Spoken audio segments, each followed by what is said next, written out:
그래서 역세권 연도별 공시지가 사례를 제가 이제 말씀을 드리면 환승 신설 역세권이 돈이 된다고 그랬는데 정말 그렇게 되느냐? 한번 여러분들 객관성 있는 자료를 가지고 제가 입증을 해드리겠습니다. 서울 상일동, 또 경기도 병점역, 또 평택시, 요새 평택이 아주 개발 많이 하고 있죠. 또 경기도 이천, 하이닉스가 들어가 있죠. 이런 곳에 샘플을 하나 골라서 제가 이제 사례를 말씀을 해드리겠습니다.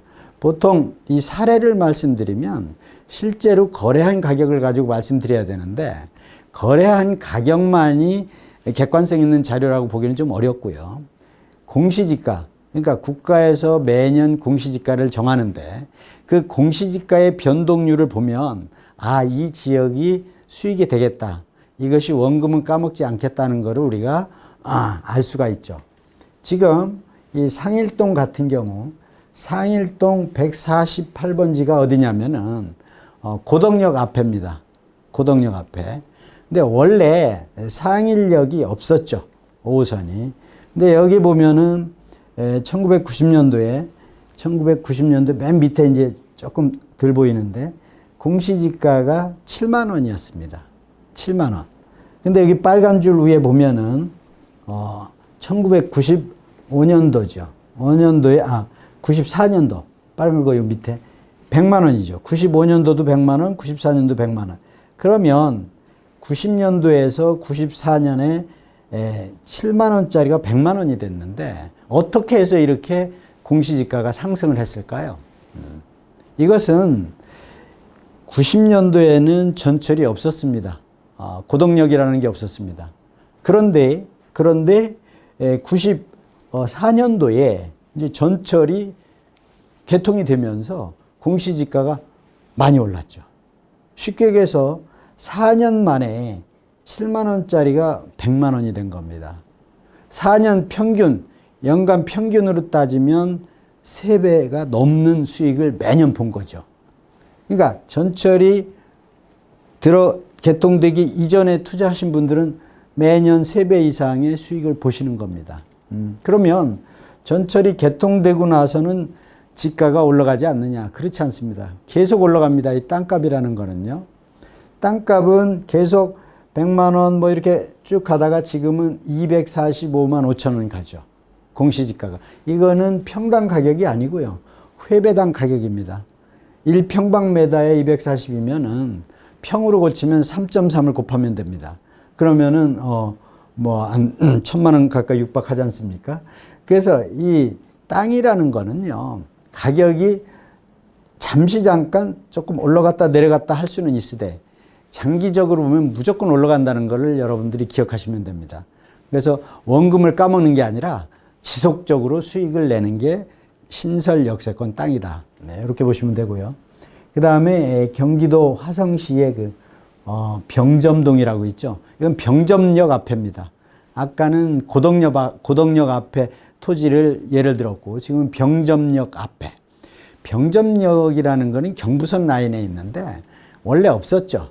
없다가 주변이 개발이 진행이 되면서 또 1호선이 전철화되면서 병점역을 만들었는데 여기 빨간 줄을 쳐놓은 거 보면은 2002년도에 보면은 44만 7천 원이었습니다. 공시지가가 2002년도에.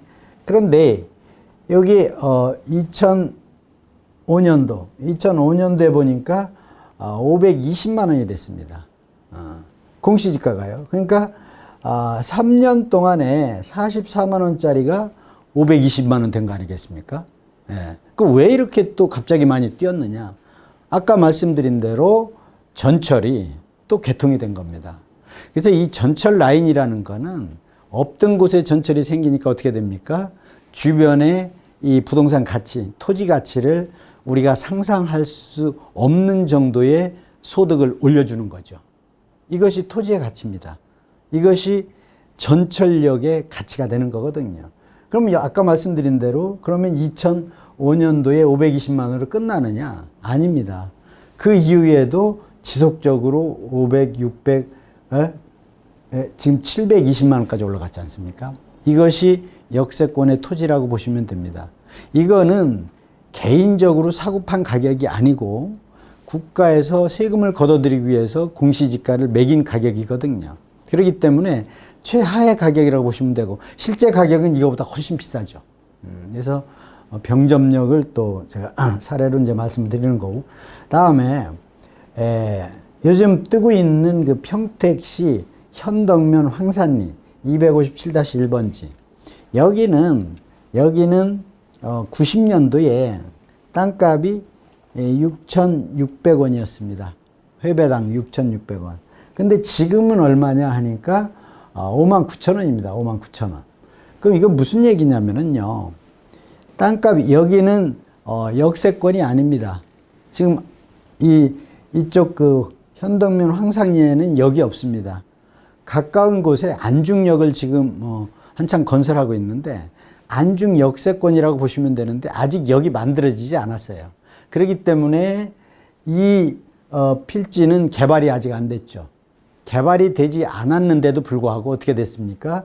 땅값이 6,600원에서 7,000원, 8,000원, 18,000원, 26,000원, 지금 59,000원까지 올랐지 않습니까? 이게 90년도부터 2021년, 22년까지인데 지속적으로 계속 올랐다는 겁니다. 지금 6,600원에서 59,000원까지 지가를 평균적으로 계산하면요. 1년에 23%씩 올랐다는 겁니다. 23%. 지금 금리가 아주 초저금리인데 여기 들어간 것도 아니고 여기 지금 이 땅이 개발된 것도 아닌데 지가는 지속적으로 올라가서 1년 평균 23%가 올랐다는 겁니다. 올해도 23%, 내년에도 23%, 그 다음에도 23%. 매년. 이런 수익이 투자 상품 중에 어디에 있겠습니까? 없습니다. 그런데 여기에다가 내년에 이제 안중역이 개통이 되는데 안중역이 개통되고 또 주변이 개발이 되면은 비약적으로 한번 올라가는 시기가 또 옵니다. 그래서 개발이 되지 않고 여기 들어가지 않더라도 역세권의 땅은 지속적으로 20% 이상씩 올라간다. 이걸 이제 여러분들이 아시면 될 것 같습니다. 다음에 경기도 이천 부발이라고 있죠. 부발역이 있습니다. 경강선이 개통이 됐는데 그 옆에 이제 가좌리라고 그래서 하이닉스 옆에가 이제 가좌리입니다. 근데 여기도 보면은 9,800원 만 원이었죠. 90년도에. 그런데 지금 2022년도에 보면은 33만 7천 원이 됐습니다.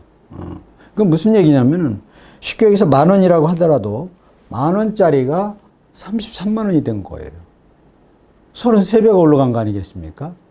얼마 동안에? 32년 동안에. 평균적으로 1년에 얼마씩 올라갔습니까? 더블이 올라간 겁니다. 더블이. 33배가 올라간 거 아닙니까? 이게 토지의 그 지가 상승 수익률이죠, 이게. 그래서 이 땅은 개인이 땅을 가지고 있던 것을 누가 샀습니까? 하이닉스에서 샀습니다. 왜? 공장을 지어야 되는데 땅이 없거든요. 이건 역에서는 조금 떨어져 있습니다만은, 역세권하고는 조금 떨어져 있지만은 대기업체에서 이 땅을 사들이면서 이 지주는 수익을 많이 보게 됐죠. 이렇게 이 역세권 땅이라는 거는 아주 수익을 엄청나고 또 역세권 땅이 아니더라도 23% 이상의 그 수익을 낼 수 있고 또 대기업체에서 어떤 공장 부지 이런 걸로 개발한 또 수익이 나고요. 이게 이제 역세권의 토지다. 그래서 가장 많이 올라가는 거는 환승 역세권의 신설 역세권의 토지가 가장 수익이 많다. 이런 거를 이제 말씀을 해드리고요. 그래서 우리가 이 미래의 우리가 결국 이 경제적으로 좀 자유롭게 살자고 하는 건데 지금 투자를 안 하고 가만히 있으면은요, 이 자유롭게 경제에서 항상 불안하게 살게 되죠. 그래서 보면은 우리가 토지는 간접 투자가 있고 직접 투자가 있는데 역세권에 직접 투자했을 때만 가장 큰 수익이 나고요. 그 다음에 미래를 준비하는 사람들은 주택연금, 그러니까 자기가 살고 있는 집을 은행에 담보로 맡겨서 연금 형태로 받는 방법도 있죠. 또 농지도 토지입니다만은 농사 짓는 농지를 또 맡겨서 또 연금으로 받는 방법도 있고요. 그래서 이렇게 토지에 또는 주택에 직접 투자를 해서 연금이나 미래의 어떤 이 불안한 미래를 수익을 낼 수 있는 방법으로 선택을 하시라는 걸 말씀을 해드리고요. 그리고 위험자산이라고 그러는데 주식이나 코인 같은 경우는 저는 이제 추천을 잘 안 하는 편이죠. 왜 그러냐면 설사 그 우량 주식이라고 하더라도요. 이것은 원금이 보장되는 게 아니기 때문에 좀 어렵다고 보고요. 그래서 이런 위험자산에 투자하면 돈을 벌 수도 있고 못 벌 수도 있습니다만은 자기 건강을 해치는 경우도 이제 많이 봤기 때문에 여러분들이 이 불확실한 미래에는 반드시 이 부동산, 특히 이 역세권 토지 쪽에 투자를 하셔서 준비를 하시길 바랍니다. 예, 다들 부자 되시고요. 오늘 여기까지 하겠습니다. 네, 고맙습니다.